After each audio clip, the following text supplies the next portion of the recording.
ថ្ងៃនេះបុកស្វាយជាមួយនឹងត្រីឆ្អើរចាត្រូវមេឃថ្ងៃនេះគឺថាភ្លៀងលឹមវ៉ែទៀតអូយត្រូវហ្មងបងប្អូនទៅផ្សារគឺថាមកវិញខ្ញុំ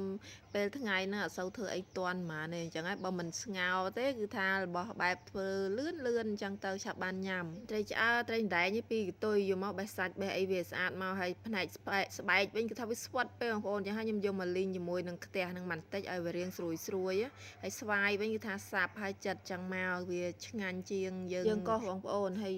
បន្ទាប់មកទៀតនេះគឺថាមានខ្ទឹមសខ្ទឹមក្រហមម្ទេសចំពោះម្ទេសមានម្ទេសដៃនាងនេះខ្ញុំដាក់តែមួយគ្រាប់ទេម្ទេសម្លេខ្ញុំដាក់មួយកណាត់ឲ្យវារាងក្រហមបន្តិចហើយខ្ញុំបុកជាមួយនឹងអំបិលក្រួសចាយើងដាក់អំបិលក្រួសចឹងវាមានអារម្មណ៍ថាវាឆ្ងាញ់ជាងអំបិលម៉ត់ណាបងប្អូនចាយើងបុករៀងល្អិតតិចហើយដាក់ត្រីចូលមកវាចេងផ្សៅស៊ុបរ៉ូឌីហើយនឹងស្ករសហ្នឹង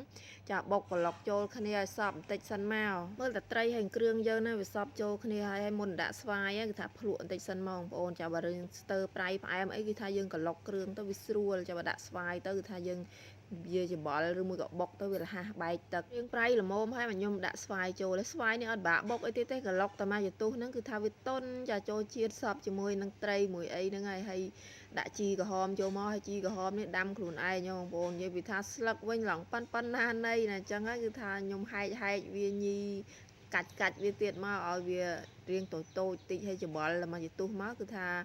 សពហើយមិនបាច់បុកក៏បានដែរពីមុនណាបុកស្វាយខ្ញុំអត់ដែរដាក់ស្លឹកអាជីក្រហមហ្នឹងទេដល់ឃើញប្អូនខ្ញុំគេដាក់ទៅហើយពេលយើងញ៉ាំប៉ះទៅឈ្ងុយឆ្ងាញ់ហ៎បងប្អូនអញ្ចឹងហើយគឺថាដាក់រហូតឲ្យបុកស្វាយដាក់ហើយម្ហូបថ្ងៃនេះគឺថាមានឆាសណ្តែកបណ្ដោះជាមួយនឹងពងនេះមិនតិចទៀតចាកុំឲ្យបុក